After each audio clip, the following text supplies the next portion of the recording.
नमस्ते, राधे राधे सभी प्यारे साथियों को। तो साथियों, मैं आपका प्यारा साथी अखिलेश यादव, मैं आप सभी का इस प्यारे से प्लेटफॉर्म पर फिर से एक बार स्वागत करता हूं।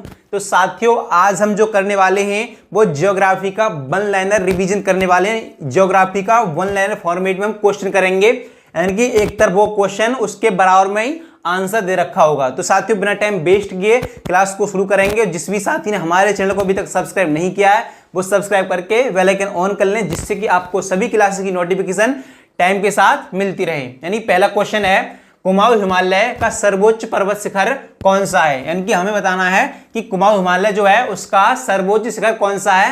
वो हो जाएगा नंदा देवी। क्या हो जाएगा? नंदा देवी इसका करेक्ट आंसर हो जाएगा। अगर हमें पूछा जाएगा कि कुमाऊं हिमालय का सर्वोच्च पर्वत शिखर कौन सा है तो हम बताएंगे कौन सा है, नंदा देवी। नेक्स्ट है, गंगोत्री हिमनद किस हिमालय में अवस्थित है। यानी गंगोत्री हिमनद जो है वो कौन से हिमालय में अवस्थित है तो हो जाएगा कुमाऊं हिमालय में। कहां पर है? कुमाऊं हिमालय इसका करेक्ट आंसर हो जाएगा। उसके बाद है, फूलों की घाटी कहां अवस्थित है। फूलों की घाटी कौन से हिमालय में अवस्थित है? यह भी हो जाएगी कुमाऊं हिमालय में। कहां पर? कुमाऊं हिमालय में ही फूलों की घाटी अवस्थित होगी। कुमाऊं हिमालय का सर्वोच्च पर्वत शिखर कौन सा था? वो था नंदा देवी। इनको एक बार खुद से रिपीट करेंगे और एक बार मैं आपको खुद रिपीट कर रहा हूं, ठीक है। नेक्स्ट है, हिमालय का सर्वाधिक ऊंचा भाग विद्यमान है। यानी कि जो हिमालय का सर्वाधिक ऊंचा भाग यानी सबसे ऊंचा भाग विद्यमान है वो कौन से हिमालय में? वो हो जाएगा नेपाल हिमालय में। कहां पर? नेपाल हिमालय में। सर्वोच्च शिखर कौन सा है? वो हो जाएगा माउंट एवरेस्ट। कौन सा है? माउंट एवरेस्ट, जो कि दुनिया की सबसे ऊंची चोटी है और नेपाल हिमालय में स्थित है, ठीक है। उसके बाद है, पश्चिमी भाग की अपेक्षा हिमालय के पूर्वी भाग की ऊंचाई में जैव विविधता पाई जाती है। यानी कैसी विविधता पाई जाती है? अधिक पाई जाती है। यानी कि जो पश्चिमी भाग है उसके अपेक्षा में पूर्वी भाग में ऊंचाई है वो अधिक पाई जाती है। नेक्स्ट है, विश्व की सबसे ऊंची पर्वत श्रेणी कौन सी है तो हो जाएगा हिमालय। क्या हो जाएगा? हिमालय। यानी विश्व की सबसे ऊंची पर्वत श्रेणी है हिमालय और उसमें चोटी कौन सी है? Mount Everest. क्या है? Mount Everest. हिमालय के प्रादेशिक विभाजन की संकल्पना किसने दी थी? तो ये दी थी सिडनी ब्राड ने। किसने? सर सिडनी ब्राड ने हिमालय के प्रादेशिक विभाजन की संकल्पना दी थी, यानी हिमालय का विभाजन किया था, ठीक है।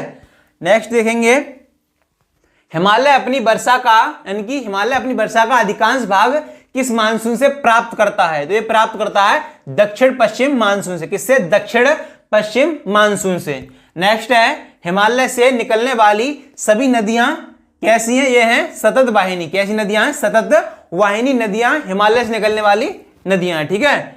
नेक्स्ट देखेंगे, नेक्स्ट है, हिमालय पर्वत श्रेणी संबंधित तथ्य है। हिमालय पर्वत श्रेणी से संबंधित कुछ तथ्य यहां दे रखे हैं। मुख्य हिमालय की पर्वतदार चट्टानें जीवाश्म मुक्त यानी जीवाश्म से मुक्त हैं हिमालय की चट्टानें, ठीक है। नेक्स्ट है, लघु हिमालय की परत चट्टानों में समुद्री जीव जंतुओं के जीवाश्म मिलते हैं। क्या मिलते हैं? समुद्री जीवाश्म मिलते हैं। नेक्स्ट है, बाह्य हिमालय या शिवालिक हिमालय में मानव सभ्यता के अवशेष मिले। कैसे मानव सभ्यता के अवशेष मिले? वो कहां मिले? बाह्य हिमालय या शिवालिक हिमालय में। नेक्स्ट है, हिमालय पर्वत नवीन बलित पर्वत श्रृंखला है। यानी कि जो हिमालय पर्वत है वो नवीन बलित पर्वत श्रृंखला है, ठीक है। नेक्स्ट है, हिमालय का वर्तमान स्वरूप हिमानी तथा प्रवाहित जल के कार्यों द्वारा निर्मित हुआ है। कैसे? मतलब हिमालय का जो वर्तमान स्वरूप है वो किससे निर्मित हुआ है? तो जल के प्रवाहित कार्यों द्वारा निर्मित हुआ है। नेक्स्ट आगे देखेंगे, नेक्स्ट है, यह हिमालय पर्वत श्रेणियां नहीं होती तो भारत पर सर्वाधिक संभाव्य भौगोलिक प्रभाव क्या होता? यहां दे रखा है, देश के अधिकांश भाग में साइबेरिया से आने वाली शीत लहरों का अनुभव होता। दूसरा है, सिंध गंगा मैदान इतनी सुब्रसा जलोढ़ मृदा से वंचित होती। नेक्स्ट है, मानसून का प्रतिरूप वर्तमान प्रतिरूप से भिन्न होता। ये सभी घटनाएं होती, ठीक है। नेक्स्ट आगे देखेंगे, ट्रांस हिमालय। क्या है? ट्रांस हिमालय के बारे में देखेंगे। यानी तिब्बती हिमालय किसे कहा जाता है? तो ये कहा जाता है ट्रांस हिमालय। किसको? तिब्बती हिमालय। अगर पूछा जाए कौन से हिमालय को कहा जाता है तो बताएंगे हम क्या? ट्रांस हिमालय को। नेक्स्ट है, ट्रांस हिमालय के अंतर्गत कौन सी पर्वत श्रेणियां सम्मिलित हैं? तो हो जाएंगी काराकोरम, लद्दाख, जास्कर एवं कैलाश श्रृंखला किसमें स्थित है? यह है ट्रांस हिमालय के अंतर्गत। उसके बाद है, ट्रांस हिमालय की सबसे ऊंची चोटी कौन सी है? वो हो जाएगी K2 यानी गॉडविन ऑस्टिन। कौन सी हो जाएगी? K2 या गॉडविन ऑस्टिन। नेक्स्ट आगे देखेंगे, नेक्स्ट है, विश्व की सर्वाधिक तीव्र ढाल वाली चोटी राकापोशी कहां स्थित है?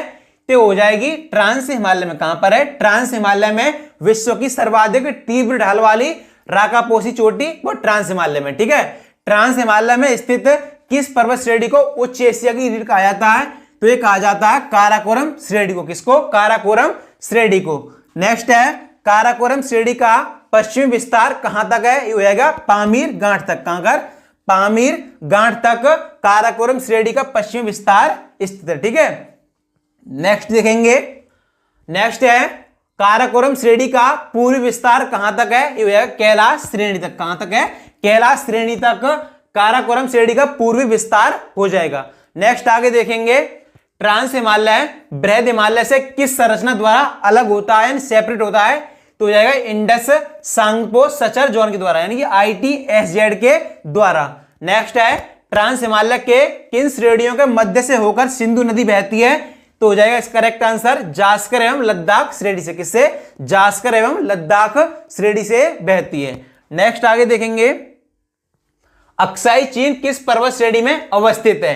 ये अक्साई चीन जो है वो कौन सी पर्वत श्रेणी में है? ये हो जाएगा लद्दाख श्रेणी में। कहां पर? लद्दाख श्रेणी में। नेक्स्ट है लद्दाख श्रेणी की सर्वोच्च चोटी कौन सी है? हो जाएगी राकापोसी। कौन सी हो जाएगी? राकापोसी जो है लद्दाख श्रेणी की सर्वोच्च चोटी है, ठीक है। नेक्स्ट आगे देखेंगे, जास्कर श्रेणी की सबसे ऊंची चोटी कौन सी है? ये हो जाएगी नंगा पर्वत। क्या हो जाएगी? नंगा पर्वत जास्कर श्रेणी की सबसे ऊंची चोटी है। नेक्स्ट है भारत की सबसे गहरी गॉर्ज कहां स्थित है? ये हो जाएगी बुंजी लद्दाख श्रेणी, यानी कितनी है? 5200 मीटर गहरी है। कितनी? 5200 मीटर गहरी है, ठीक है। नेक्स्ट है काराकोरम श्रेणी को किस उपनाम से जाना जाता है? काराकोरम श्रेणी का उपनाम या दूसरा नाम क्या है? तो इसका नाम है कृष्णगिरी पर्वत। क्या है? कृष्णगिरी पर्वत।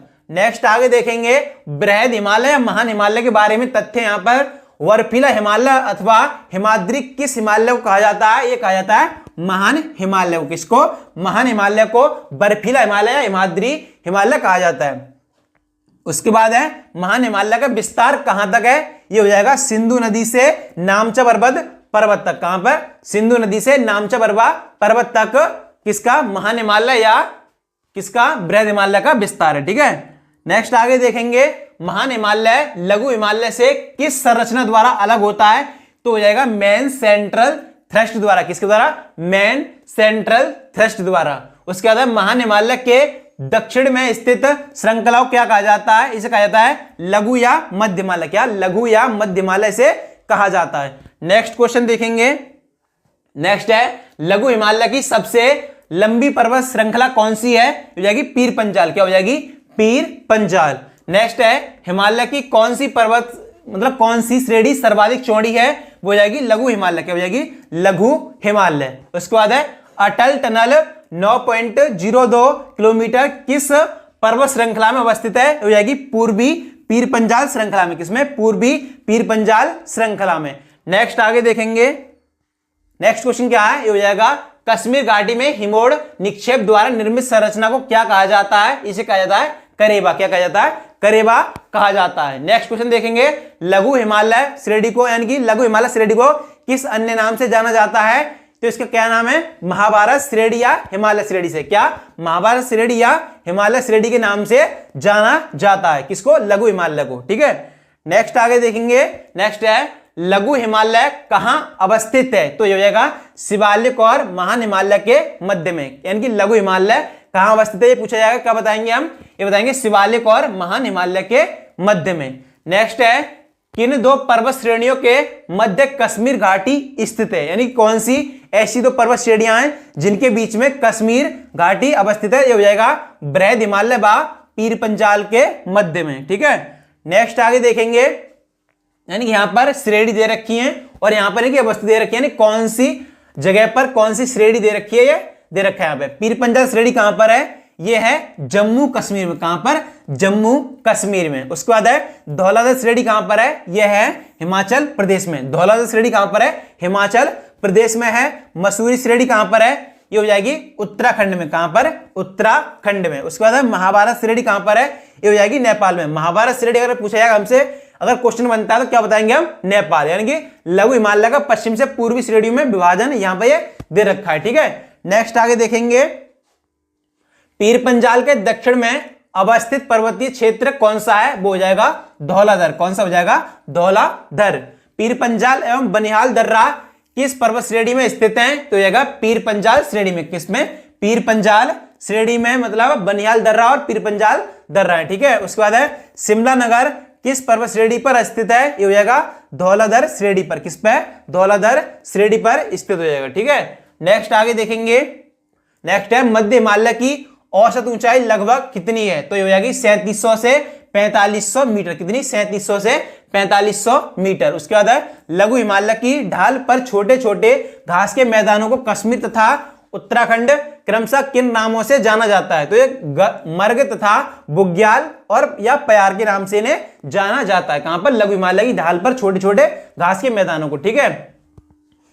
नेक्स्ट देखेंगे काठमांडू घाटी के किस भाग में स्थित है? यानी काठमांडू घाटी हिमालय के किस भाग में स्थित है? हो जाएगा मध्य या तथा महान हिमालय के बीच में। कहां पर? मध्य तथा महान हिमालय के बीच में काठमांडू घाटी स्थित है, जो कि नेपाल की राजधानी काठमांडू। ठीक है। भारत के प्रसिद्ध स्वास्थ्यवर्धक पर्यटन स्थल जैसे शिमला, मसूरी, नैनीताल, रानीखेत आदि कहां अवस्थित हैं? हो जाएगा लघु हिमालय व शिवालिक श्रेणी के मध्य। कहां पर? लघु हिमालय व शिवालिक श्रेणी के मध्य में कौन कौन से हैं? वो हो जाएंगे शिमला, मसूरी, नैनीताल, रानीखेत आदि। यहां पर मतलब यहां पर पर्यटन स्थल है, यहां पर घूमने लोग जाते हैं। ठीक है। नेक्स्ट है कश्मीर घाटी, लाहौल स्पीति, कुल्लू एवं कांगड़ा घाटियां कहां अवस्थित हैं? ये हो जाएंगी वृहद एवं लघु हिमालय के मध्य में। कहां पर? वृहद एवं लघु हिमालय के मध्य में। उसके बाद है महान हिमालय में मुख्य सीमांत अंश किसको पृथक करता है? हो जाएगा मध्य हिमालय को शिवालिक श्रेणी से। किसको? मध्य हिमालय को शिवालिक श्रेणी से। नेक्स्ट आगे देखेंगे, यानी अरावली पर्वत श्रेणी के बारे में दे रखा है यहां पर। अरावली पर्वत श्रेणी की उत्पत्ति किस काल में हुई? ये हुई थी प्री कैम्ब्रियन काल में। किसमें? प्री कैम्ब्रियन काल में अरावली पर्वत श्रेणी की उत्पत्ति हुई थी। ठीक है। भारत की प्राचीनतम पर्वत श्रेणी कौन सी है? यानी भारत की प्राचीनतम पर्वत श्रेणी हमसे पूछा है, क्या बताएंगे हम? ये हो जाएगी अरावली। क्या हो जाएगी? अरावली। ठीक है। अरावली श्रेणियां मुख्यतः किस राज्य में स्थित है? ये मुख्यतः राजस्थान में है, वैसे हरियाणा में और दिल्ली तक भी फैली हुई है। ठीक है। नेक्स्ट आगे देखेंगे कौन सी पर्वत श्रेणी रेजिड्यूल पर्वत या अवशिष्ट पर्वत का उदाहरण है? वो हो जाएगी अरावली पर्वत। क्या हो जाएगी? अरावली पर्वत। अरावली पर्वत की सबसे ऊंची चोटी कौन सी है? क्या बताएंगे? तो ये गुरु शिखर। कितनी ऊंची है? वो हो जाएगी 1722 मीटर ऊंची ये चोटी है। ठीक है। उसके बाद है कुंभलगढ़ शिखर किस पर्वत श्रेणी का भाग है? ये हो जाएगा अरावली का। किसका? अरावली का एक भाग है। ठीक है। उसके बाद है गुरु शिखर चोटी किस पहाड़ी पर स्थित है? ये हो जाएगी माउंट आबू पहाड़ी पर। किस पर? माउंट आबू पहाड़ी पर स्थित गुरु शिखर चोटी स्थित है। ठीक है। नेक्स्ट आगे देखेंगे। नेक्स्ट है जैनियों का प्रसिद्ध धर्म स्थल दिलवाड़ा जैन मंदिर किस पर्वत श्रेणी में स्थित है? हो जाएगा आबू पहाड़ी में। किसमें? आबू पहाड़ी में। उसके बाद है अरावली पर्वत का विस्तार लगभग कितना है? यानी अरावली पर्वत जो है वो कितनी विस्तार में फैला हुआ है? ये लगभग 800 किलोमीटर, यानी दिल्ली रिज से गुजरात के पालनपुर तक ये फैला हुआ है। ठीक है। उसके बाद है अरावली पर्वत की सबसे ऊंची चोटी कौन सी है? ये तो अभी बताया था। कौन सी? गुरु शिखर। कितनी? 1722 मीटर ये ऊंची चोटी है। ठीक है। नेक्स्ट है जैनियों का प्रसिद्ध धर्मस्थल दिलवाड़ा जैन मंदिर किस पर्वत श्रेणी में स्थित है? ये हो जाएगा आबू पहाड़ी में। यानी ये तो अभी रिपीट हो गया है। तो कुंभलगढ़ शिखर किस पर्वत श्रेणी का भाग है? यह अरावली। ठीक है। उसके बाद गुरु शिखर चोटी किस पहाड़ी पर स्थित है? ये माउंट आबू पहाड़ी पर। किस पर? माउंट आबू पहाड़ी पर। उसके बाद अरावली के पूर्वी भाग से कौन सी नदी निकलती है? ये हो जाएगी बनास नदी। कौन सी? बनास नदी अरावली के पूर्वी भाग से निकलने वाली नदी है। ठीक है। नेक्स्ट आगे देखेंगे मतलब विंध्य श्रेणी के बारे में। किसके? विंध्य श्रेणी के बारे में हम देख लेंगे, यहां पर चर्चा करेंगे विंध्य श्रेणी के बारे में क्या क्या फैक्ट दे रखे हैं। यानी विंध्य श्रेणी का विस्तार कहां तक है? हो जाएगा गुजरात से छत्तीसगढ़ तक। कहां तक? गुजरात से छत्तीसगढ़ तक विंध्य श्रेणी का विस्तार हुआ है। ठीक है। विंध्य श्रेणी की सामान्य ऊंचाई लगभग कितनी है? हो जाएगी 450 से 600 मीटर। कितनी? 450 से 600 मीटर विंध्य श्रेणी की सामान्य ऊंचाई है। ठीक है। उसका नेक्स्ट देखेंगे। नेक्स्ट है विंध्य पर्वत महत्वपूर्ण तथ्य, यानी विंध्य पर्वत के बारे में यहां पर कुछ इंपॉर्टेंट फैक्ट्स दे रखे हैं, वो हम देखेंगे। विंध्याचल अत्यधिक पुरानी व घर्षित मोड़दार पर्वत श्रेणी है। कैसी? विंध्याचल पर्वत श्रेणी है वो कैसी? अत्यधिक पुरानी व घर्षित मोड़दार पर्वत श्रेणी है। विंध्या पर्वत को गुजरात में जोवट हिल और बिहार में कैमूर हिल कहा जाता है। उसके बाद है विंध्य श्रेणी मालवा पठार के दक्षिण में स्थित है। कहां पर? दक्षिण में स्थित है।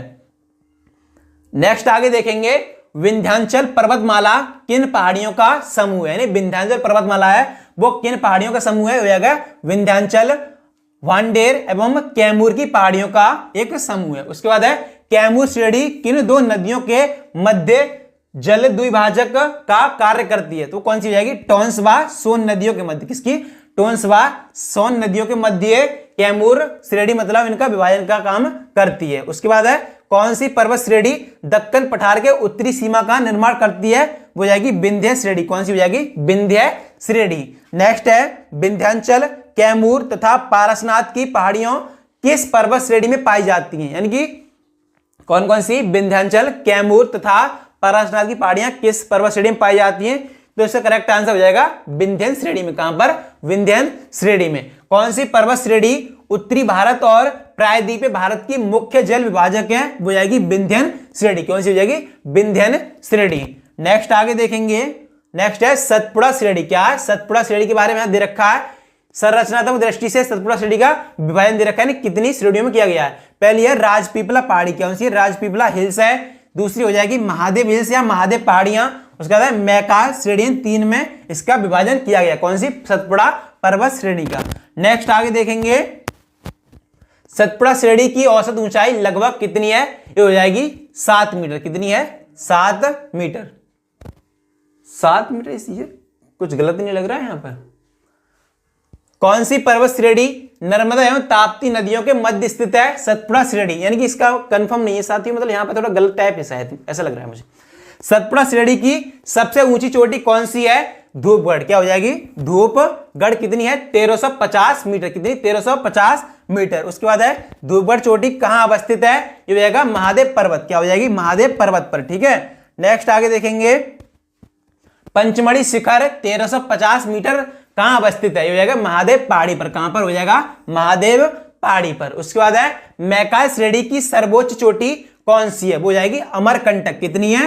1065 मीटर ऊंची है। ठीक है। उसके बाद है सतपुड़ा पर्वत मतलब सतपुड़ा श्रेणी का पश्चिमी और पूर्वी विस्तार कहां तक है? ये हो जाएगा रतनपुर से अमरकंटक तक। कहां पर? रतनपुर से अमरकंटक तक सतपुड़ा श्रेणी का पश्चिमी और पूर्वी विस्तार हुआ है। ठीक है। नेक्स्ट आगे देखेंगे सतपुड़ा क्षेत्र में स्थित श्रेणियों में से पश्चिम से पूर्व की ओर सही क्रम है। यानी कि पहले हो जाएगी बाड़वानी की पहाड़ियां, उसके बाद महादेव श्रेणी, उसके बाद मैकाल श्रेणी। यानी कैसा विस्तार है? ये है पश्चिम से पूर्व की ओर ये विस्तार दे रखा है। मध्य भारत में स्थित पहाड़ियों का मतलब पश्चिम से पूर्व की ओर सही क्रम है। पहले हो जाएगी सतपुड़ा, उसके बाद महादेव, नेक्स्ट है मैकाल, फिर है छोटा नागपुर। ये इसका पश्चिम से पूर्व की ओर विस्तार दे रखा है, क्रम दे रखा है। नेक्स्ट आगे देखेंगे सतपुड़ा श्रेणी महत्वपूर्ण तथ्य है। सतपुड़ा श्रेणी से संबंधित महत्वपूर्ण तथ्यों के बारे में देखेंगे। सतपुड़ा श्रेणी भारत के मध्य भाग में स्थित है। सतपुड़ा एक ब्लॉक पर्वत है। कैसा है? ब्लॉक पर्वत है। ठीक है। उसके बाद है इसका निर्माण मुख्यतः ग्रेनाइट एवं बेसाल्ट चट्टानों से हुआ है। यानी सतपुड़ा पर्वत का वो निर्माण हुआ है वो किससे हुआ? ग्रेनाइट एवं बेसाल्ट की चट्टानों से हुआ है। उसके बाद है सतपुड़ा पर्वत श्रेणी नर्मदा और ताप्ती नदियों के मध्य जल विभाजक का कार्य करती है। किसका? जल विभाजक का कार्य करती है। नेक्स्ट आगे देखेंगे दक्षिण भारत के प्रमुख पर्वत एवं पहाड़ियां, यानी दक्षिण भारत के प्रमुख पर्वत एवं पहाड़ियों के बारे में देखेंगे। नीलगिरी, अन्नामलाई, कार्डमम तथा पलानी पहाड़ियां कहां स्थित हैं? तो बताइए कहां पर है? यह है केरल एवं तमिलनाडु की सीमा पर। कहां पर? केरल एवं तमिलनाडु की सीमा पर स्थित है। उसके बाद है कौन सी पहाड़ियां कर्नाटक, केरल एवं तमिलनाडु राज्यों के मिलन स्थल पर स्थित हैं? कौन सी हो जाएंगी? हो जाएंगी नीलगिरी पहाड़ियां। यानी कि ये किसका मतलब कर्नाटक पहाड़ियां और केरल मतलब तमिलनाडु राज्य में कौन से मतलब मिलन स्थल का काम करती है? कौन सी है? नीलगिरी पहाड़ियां। पश्चिमी घाट पूर्वी घाट का मिलन बिंदु है। ठीक है।